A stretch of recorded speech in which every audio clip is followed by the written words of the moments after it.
Salut à tous les investisseurs, on se retrouve pour une nouvelle vidéo concernant l'action FDJ et le risque d'augmentation des prélèvements sociaux concernant les jeux d'argent, les paris hippiques, les paris sportifs. Donc c'est quelque chose que le nouveau gouvernement souhaiterait mettre en place sur les informations qu'on a à l'heure actuelle pour renflouer les caisses de l'État, donc toujours à la recherche des 60 milliards d'euros. Et ces prélèvements, ces augmentations de prélèvements sociaux iraient grossir les branches pour l'assurance maladie, de leur faire gagner, si je ne me trompe pas, c'est 500 millions d'euros qui iraient à l'assurance maladie. Donc on va faire comme d'habitude une petite revue de presse et sur le thème plutôt de ce qui est dit dans la presse et sur ce que pourrait faire le gouvernement. Et ensuite, on va voir l'impact au niveau du cours de bourse et de l'analyse technique. Donc comme vous pouvez le voir, je vous ai trouvé un petit article, alors là c'est sur TradingSat. Donc la FDJ pénalisée par des craintes d'un alourdissement de la fiscalité. Donc l'action FDJ souffre effectivement, on verra qu'elle a perdu pas mal de points suite à cette révélation. Donc là ça date du jeudi 3 octobre. Donc vous voyez le titre de l'opérateur des jeux d'argent recule très nettement à la Bourse de Paris ce jeudi, alors que l'exécutif, donc le gouvernement, pencherait sur un alourdissement des prélèvements sur le produit brut des jeux de différents types d'activités. Donc le calendrier n'est pas forcément heureux pour la FDJ. Effectivement, ils ont bouclé leur offre publique de rachat de Kindred, donc, qui est propriétaire d'Unibet, et donc ce qui était vraiment positif pour le titre FDJ. Et en même temps, on a eu ces rumeurs du gouvernement qui voudrait alourdir la taxe. Donc vous voyez, un analyste a lié le repris de l'action à des informations de presse rapportant un alourdissement de la fiscalité sur les jeux d'argent.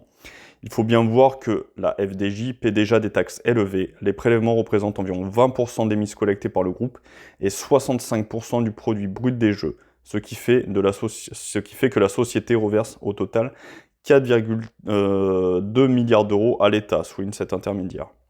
Donc vous voyez, plus de 4 milliards d'euros de prélèvements pour la FDJ, donc ce qui est quand même relativement important. Donc là on a le découpage, avec 5,1% alloué à l'Agence nationale du sport, 6,2% à la CSG, 2,2% à la CRDS et 54,5% du budget général de l'État. Ok, donc on a les paris hippiques qui vont être impactés.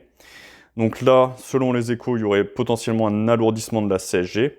Donc concrètement, ce qu'il faut voir, c'est que le chiffre d'affaires de la FDJ, voilà, va rester relativement le même, mais le résultat net va être amputé du fait de cette augmentation des prélèvements. Alors comme le disent également les analystes, il y a quand même des choses positives sur l'action. Donc on a Deutsche Bank qui est passé à l'achat début septembre, Bernstein qui a initié en juillet sa couverture à Superperformance. On a l'OPA qu'on a dit concernant Kindred, donc 90% du capital de la société, c'est nécessaire pour faire sortir l'entreprise de la côte. Donc voilà, il y a quand même des choses positives sur la FDJ. On va dire qu'il ne faut pas jeter le bébé avec l'eau du bain, comme on dit.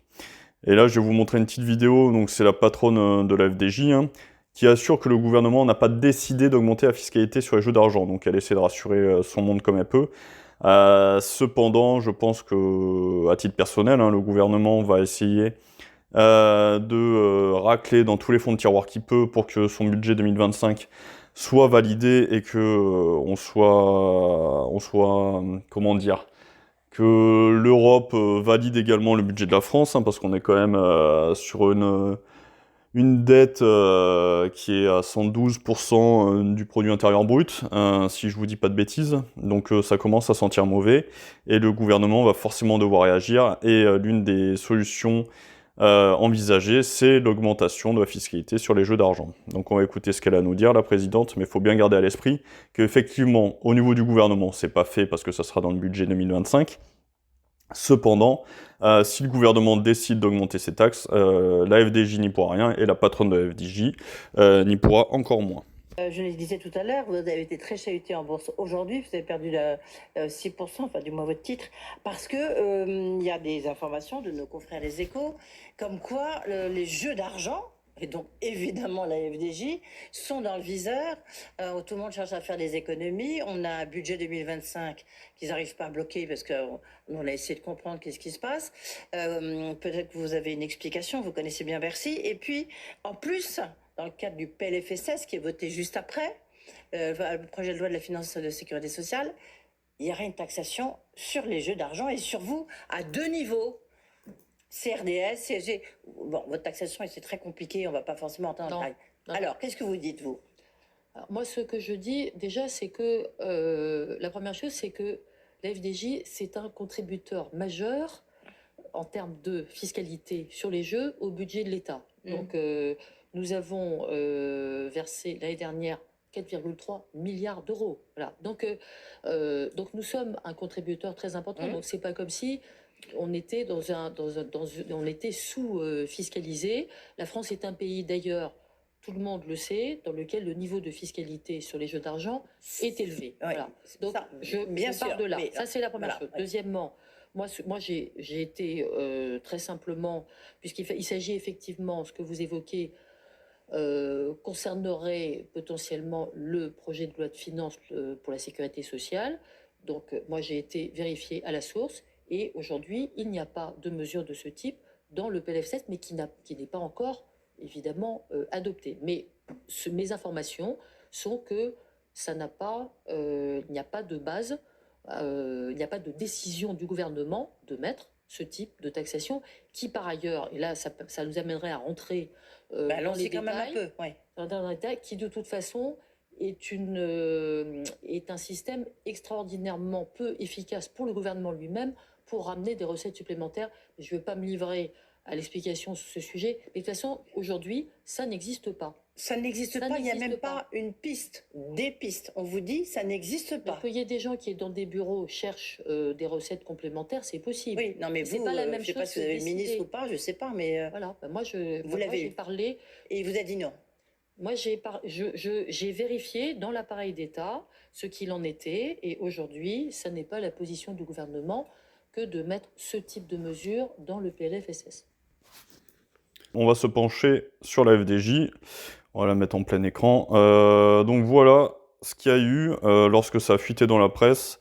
Donc là, on était le 2 octobre et on a clôturé à 6,36% en moins au niveau du cours de bourse. Donc on a été même bien plus bas puisqu'on a été ici. Donc on a fait presque moins 10% sur le cours de l'action FDJ suite à cette annonce d'un possible prélèvement accentué au niveau de la FDJ.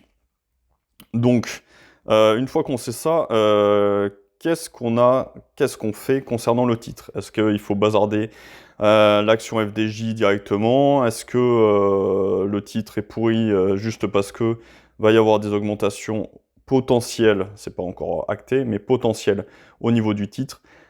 Personnellement, je pense que non. Là, ça nous a créé certes un gros gap.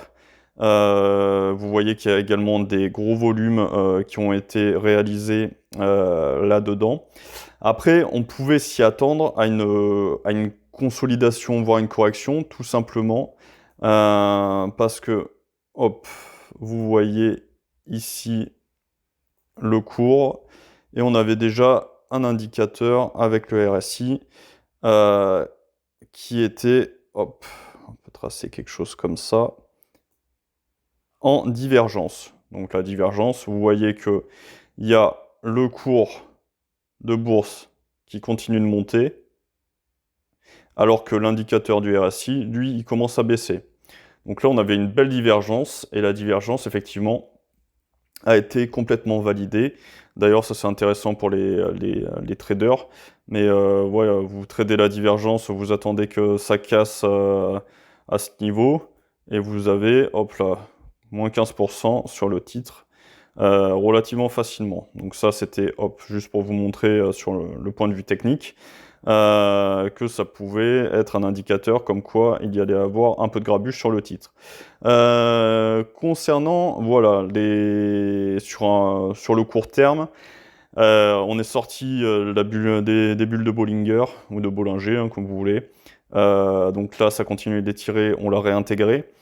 À titre personnel, je pense que le cours a été fragilisé forcément par cette nouvelle. On est sous les moyennes mobiles, on a un RSI qui est en territoire négatif, hein. Donc selon moi, on peut s'attendre à une poursuite de la correction, hein. Concrètement, je ne serais pas surpris que le titre vienne rebondir sur ces niveaux, voire sur ce niveau un peu plus bas si on décide de dégrader. Et ça serait pas impossible, voilà, que le cours aille sur les 33, 31. Sur un point de vue un peu plus long terme, donc on va passer en mensuel. Voilà où on en est. Donc le cours est toujours au-dessus des moyennes mobiles. On a pour l'instant une mèche basse, mais on est en début de mois. Il faudra voir ce que ça donne à la fin du mois. Selon moi, si on arrive à conserver cette oblique en support, donc ça veut dire que le cours il clôture par ici. Potentiellement, la nouvelle de l'augmentation potentielle des prélèvements sociaux aura été absorbée par les cours et je pense que le titre pourrait repartir potentiellement à la hausse. On va avoir les résultats aussi dans pas longtemps. Donc si le titre bloque ici, on peut avoir, c'est pas ça que je voulais, on peut avoir quelque chose comme ça, un petit rebond, peut-être une petite consolidation à ce niveau sur les supports, hein, c'est pas impossible vu l'incertitude qu'il y a. Et peut-être qu'on pourra repartir si jamais il n'y a pas de hausse effectivement du gouvernement des prélèvements, ça va être un catalyseur pour breaker peut-être par le haut. En revanche, selon moi, si on ne rebondit pas sur cette oblique, mais justement qu'on traverse cette oblique qui va redevenir du coup résistance. Donc si on clôture en dessous, ou si on clôture encore pire sous les moyennes mobiles, il y a de fortes chances que le titre du coup aille jusqu'ici, donc ce qu'on a dit, hein, sur les 31,80, sur les 32, voire un peu en dessous. Donc c'est possible que ça arrive à ce niveau-là.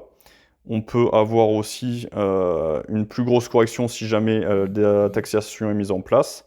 Et du coup, on pourrait revenir sur le bas de ce biseau et viser carrément voilà, les 27-28.